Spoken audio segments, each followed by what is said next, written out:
Yep, perfect. Good, good, good. So you can see the this is the improvements that we're getting to Wimborne House, and you can see they're looking good, aren't they? Do you like, for instance, here, if you can see me pointing the arrow, that's our new rear entrance that was going to be completed before they started the construction work to the front. This is our new or temporary fire, what's it called? Dry risers. And just right there is the bedroom of a young woman with profound and multiple learning disabilities. So she's had all of this this has been demolished since, and on that side and on the other side, this is the other side of her flat. So she's had, when you say the decibel thing, I noticed it's been over 85, and they said 85 was the norm for us, and that they only had to stop if the noise got over 85. So I think, and we've been trying to get the readouts from the sound data and air quality since the beginning of the year, and they refused to give it to us. So, I mean, we're in a bit of a different position because we've got, this was the original work that was meant to be done by Lambeth, and they've got their contractor, and that was meant to be done. And then the Homes for Lambeth work started out the front. Now, I would suggest if you can get it stopped, you do. But if anything, you should be hammering them now for the training that we tried to get. We asked for it for over 3 years, and we finally got the training way too late to have any impact. So the training is about the whole building process and how you can be involved. So, I mean, if you're in a position where they've actually got the planning permission, which I think, has it gone through? Is it all actually going through now?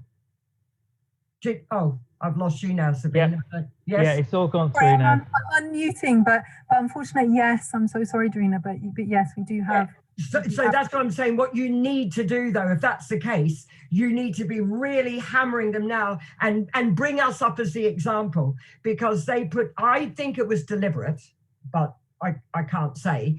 It could just be ineffectual handling, or their focus is somewhere else. But I think you need to be getting to them really, really clear now to get all of their what's it called, the CEMP, that building plan, the training with the guy. You could ask for the same guy that we had, and he does it online, and it was really good, and it includes the rebus stages that Pete told us about. But you need that to give you an idea of where you can have an input, where you can challenge, where you could even, have an input if you've got residents with disabilities who need a special emphasis on reasonable adjustments, or if you've got vulnerable residents who just need a bit of extra notice or a bit of extra, the timing sorted. You could have all of that input now when the contracts are being drawn up. They left it till it was too late with us. Now, was that deliberate, or is it because they're just feeling their way and we're just the practice? I've just had Unison have just passed a motion. I just got a thing from Fred, the housing activist, Fred Wilson, Fred someone. Someone who's been supporting us, but Unison have just passed a motion, and in that they're talking about Homes for Lambeth, and in particular what they've done to South Lambeth.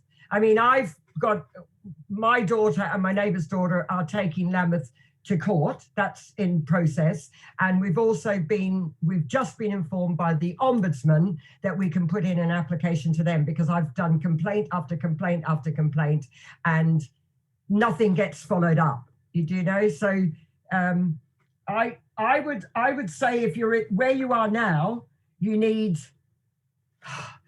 to be hammering them on the thing of air quality and the noise monitoring, because you need baselines. We didn't get the baselines. We wanted the baselines. So how else can you compare it? And when you said about the air quality, that's what they said to us. When I originally said, how do we get this air quality monitoring? The contractor said to me, you live by a main road, love. Meaning that apparently means that you don't have to worry about air quality because our air quality is poor anyway, which I think is the opposite. I think if we've already got poor air quality, you need to be extra careful with your air quality monitoring. But I don't know if you've had your housing needs surveys done or your qualities impact assessment, because both of those with ours, they were very slapdash. We found when we went to the EIA, we found they'd cut and pasted from other estates. So even the fact, I saw in yours, I mean, we've got older residents, and out of 104 homes that will be demolished, they're only, the latest figure is 18 at council rent being replaced. And we were told at the beginning they were going to replace the whole 101 plus at least another. It was anywhere between 100, 150. And these were all at council. And we've all got it in. It all says at council rent. It very clearly says council rent.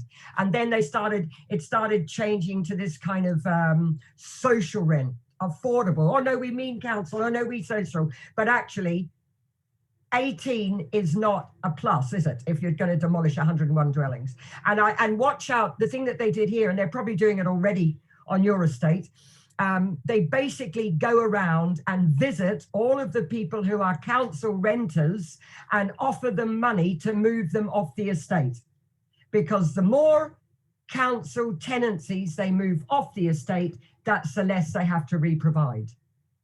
So I haven't got the figures, but I know that we went from a lot more than 18 and we've gone down to 18. And I don't blame people for going. I'm not saying if somebody's offered 10 grand, 20 grand to move and to go to a better flat, of course they'll go, and good on them. But just be aware that what they do, every time they get rid of a rented a tenancy, they can say that's one less they have to re-provide.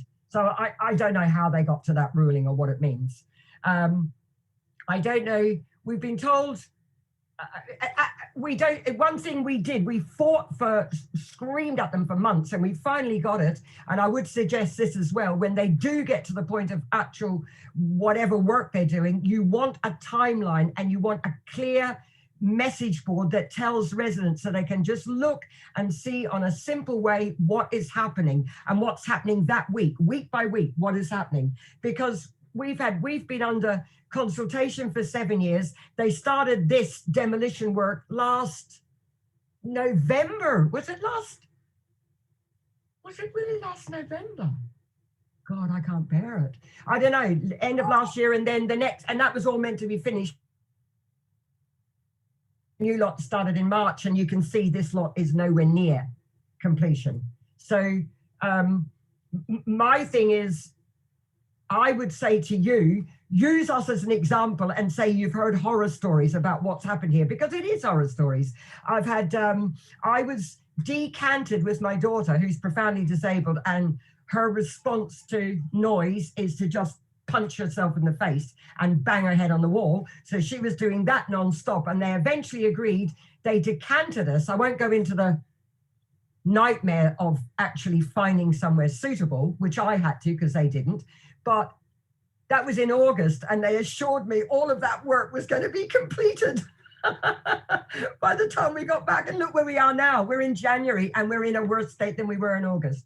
So everything shifts and changes. And my feeling is that all their talk, we've gone religiously every month to their meetings. Last year, we were turning up to meetings, and they're saying, oh, we've got nothing to tell you. But they were doing all of this feverish work behind our backs. So that's where I'd say watch out, because they'll go ahead with all of this stuff and say it's all set up. Whereas you can have an input into the types of, how they set up the contract, the timings of the work, the what do you call it, the materials they use. There's all sorts of stuff that you can get involved in. But that's why I would argue, first off, demand that training that we had, because that was really helpful.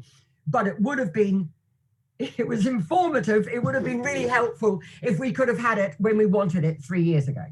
So I would say that's the main thing you want to get in. So you know what the process is. So you know how they're doing it. I'm trying to think of this. And if you have got disabled residents, really, really hammer this business about, because I kept pushing, you've got to have a mitigation panel set up. I thought they'd know what it is, but they haven't got a clue. And they just basically, their idea of a mitigation panel hearing was Anna Tran, who's a housing officer. and someone that they got in from social services who has never met my daughter, no idea. I was given 1 day's notice and they didn't get any of the paperwork I sent. And the 3 panel hearings that have happened, the same happened. The other one, their laptop didn't work and they didn't get her paperwork. And the other one, which is the worst, and this is the horrific story about this poor woman who has been housebound for 3 years now since she had a stroke. And she lives there on her own. She has care coming in during the day. She didn't know what this was. She didn't know what, she was right above that awful demolition noise. And she was begging them to stop the noise and they refused. She had her mitigation panel hearing and they stopped the noise for the panel hearing. And she thought that meant it had stopped at all, but no, it only stopped for an hour. It started up again. They eventually, decanted her and she had a stroke when she came out. So she spent about 2 months in hospital. So don't tell me that wasn't connected, because of course it was. And when you look at the blithe response I get to my complaint, formal complaint, they say things like, well, we decanted her. We offered you a flat. They actually offered my daughter a decant flat, which was a bedsit in a disused pub on Westbury Estate, right next door to where the construction is going on. And they know that she's got hyperacusis, she's got issues with sound. So all I can say is, Lambeth, I don't know. It's a mixture of, I think it's mostly they haven't got a clue, but I think then their idea of engagement, they don't know how to engage. They don't know how to work in part. They use all the language, but they don't know how to work in partnership. And they don't listen and they don't answer.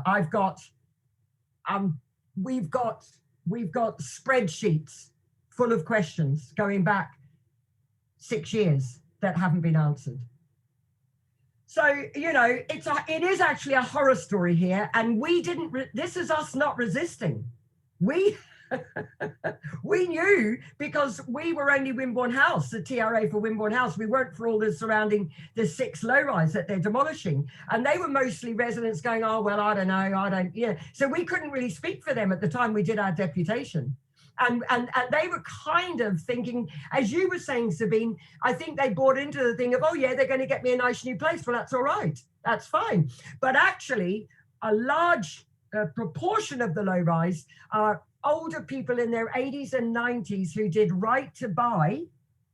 And even though this has started building and the next step is to demolish this block, they still have not come up with a plan for the leaseholders who want to stay living on the estate. And they told us that at the very beginning, they said, everybody who wants to stay on the estate can stay living here. And they have reneged on that so badly.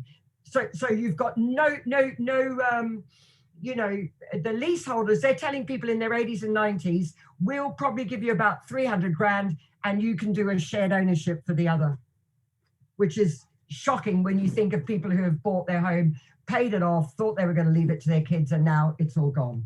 So that's my cheerful New Year's message to you.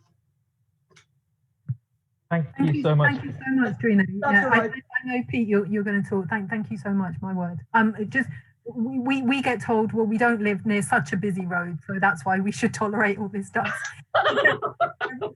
But yeah, obviously, yeah, Pete, do carry on, but thank you.